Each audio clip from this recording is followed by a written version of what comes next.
I have never made a quick response video before, but I got a couple of pings from some very concerned doctors yesterday that the internet is losing its mind over LDL cholesterol. Mike Mutzel tripped the latest alarm by saying life insurance companies don't even care about it. If LDL cholesterol was the de facto cause of premature death from cardiovascular disease, why don't life insurance companies give a crap about LDL cholesterol? I didn't know that. In fact, life insurance companies care about your total cholesterol to your HDL cholesterol ratio. I didn't even know they still placed emphasis on that ratio. Finding HDL cholesterol is inversely associated with all-cause mortality, while LDL cholesterol is not. The actuaries know this. These are expert statisticians. That's a good point. They are expert statisticians, and I respect them. And credit to Mike, he provided a link to the life insurance document this episode is based on. The first thing I noticed is that it's from 2013, 11 years ago, before our knowledge of HDL evolved.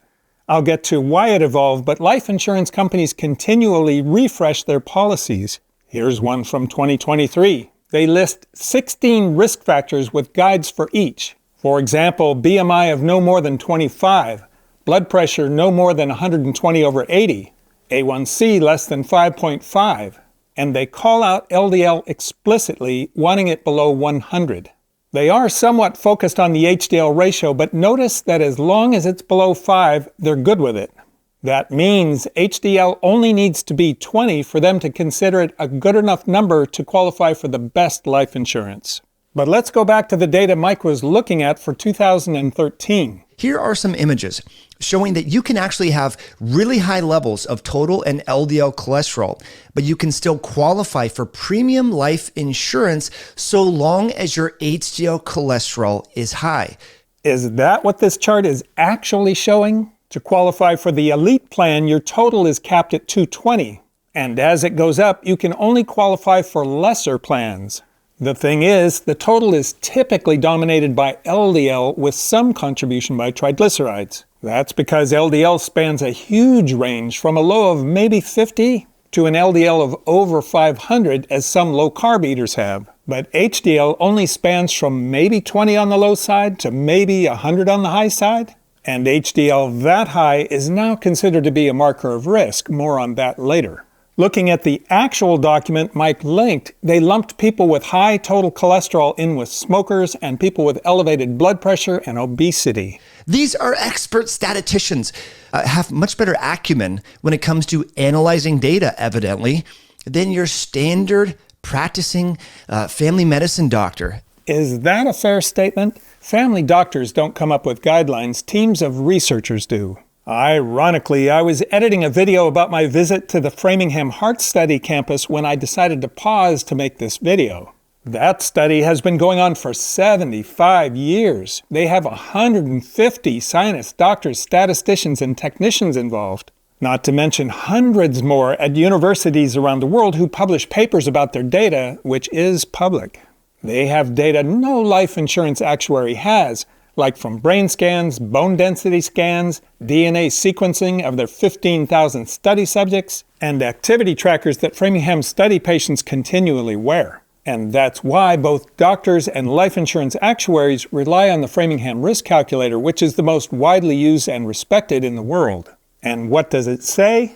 Higher numbers are higher risk, and as you can see, risk increases dramatically with total cholesterol, becoming on par with smoking above 200. Note the ratio was not even relevant enough to include. I mentioned our thinking about HDL has evolved, and that's because genetic studies came online about the time of Mike's document called Mendelian randomization. They are more reliable about inferring causation than previous study types were back then. For that, let's hear from Iftikhar Kullo, a career heart disease researcher at the Mayo Clinic. I know some of you are about to post, there he goes again with the appeal to authority fallacy. Actually, it's an appeal to real expertise and solid data. My experience is that when people discover, often by having a heart attack, that their favorite internet influencer might be mistaken about heart attack prevention, they too seek expertise at a place like the Mayo Clinic. Hello, my name is Iftikhar Kullo. In 2012, this study is a Mendelian randomization study attempted to answer the question whether HDL cholesterol was truly causally related to CHD. So these data suggest that HDL cholesterol may actually not be causally related to coronary heart disease. And this has been borne out by several pharmacologic trials that show drugs that increase HDL-C levels actually do not reduce adverse ASCVD events. So the question is raised, is HDL cholesterol simply a marker of another metabolic pathway, such as triglyceride-rich lipoproteins? Increasingly, it's been recognized that triglycerides might be the causal factor rather than HDL cholesterol. Triglycerides carry apolipoprotein B particles, and they are somewhat atherogenic, similar to LDL cholesterol. Mendelian randomizations, in contrast to those for HDL cholesterol, suggest that triglycerides are actually causally related to CHD. A current internet craze is trying to get your HDL way up. I don't know about that. The next question I'll address is, are very high HDL cholesterol levels associated with increased cardiovascular risk? One of the best studies addressing this question comes from Copenhagen in Denmark, from the Copenhagen Heart Study, which included more than 110,000 men and women. And indeed, levels of HDL, very high levels of HDL, were associated with increased all-cause mortality. So if HDL is not causal of heart disease, but very low levels and very high levels are associated with risk, what's going on with that? Researchers are working on figuring that out. What I tell my patients is the more I learn about HDL, the less I know. But I think the key thing with HDL that a lot of physicians forget to do is when they see an HDL that's abnormal, whether it's high or low, they don't stop to think about why. And why is the HDL 90? Is it because the patient's drinking or taking estrogen or has familial hypercholesterolemia? Why is the HDL 20? Because they're using androgenic steroids or have multiple myeloma. So we try to understand why the HDL is high or low. But then from there, right now, it's time to move on and focus on LDL and non-HDL cholesterol, or ApoB. So why are social media episodes about high LDL being good for you so popular and so emotional? Personally, I think the main reason is because cheeseburgers are delicious. Because we all know better, right? We've all read the articles, seen those documentaries. It's the same message. Look, McDonald's is really bad for you. It's very high in fat and calories, and we don't even know where the meat comes from. And we're all like, that's disgusting. I'll have a Big Mac, a large fry, and a 2-gallon drum of Diet Coke.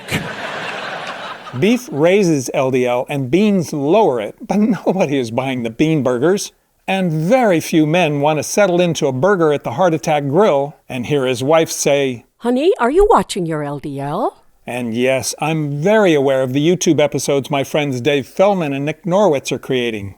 The thing is, those are about a rare subset of people, lean mass hyper-responders, and based on short-term and tiny data sets. They're a drop in the bucket compared to 3/4 of a century and thousands of scientists creating massive data sets that do apply to the general population.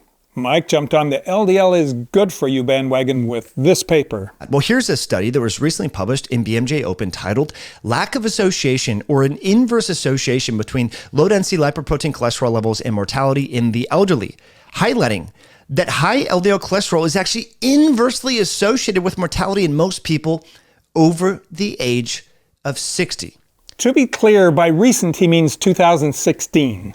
Near the end of an episode I published last month about the Stanford twin study, I commented on the paper Mike referenced. I'll copy and paste it in this episode now. If you already saw it in the twins episode, feel free to bail now. The question is, what is the evidence that high LDL will kill you? This systematic review answered that question. 19 prospective cohort studies with over 68,000 participants were reviewed, and the overwhelming finding was that individuals with the highest LDL levels lived the longest. Just to be clear, that claim was for people over 60, which is the age group this paper is about. But it did raise a fascinating question. Why is total cholesterol a risk factor for cardiovascular disease in the young and middle-aged, but not in elderly people? That isn't a question they could answer because this paper is based on data from the elderly. This paper is Exhibit A for the desperate need to listen to scientists who actually conduct real research. The paper is a meta-analysis, meaning anyone with a computer and internet connection can do it. The lead author, Uffe Ravenscoff, has been an independent researcher since 1979, which seems to mean largely commenting on other scientists' research as he did with this paper.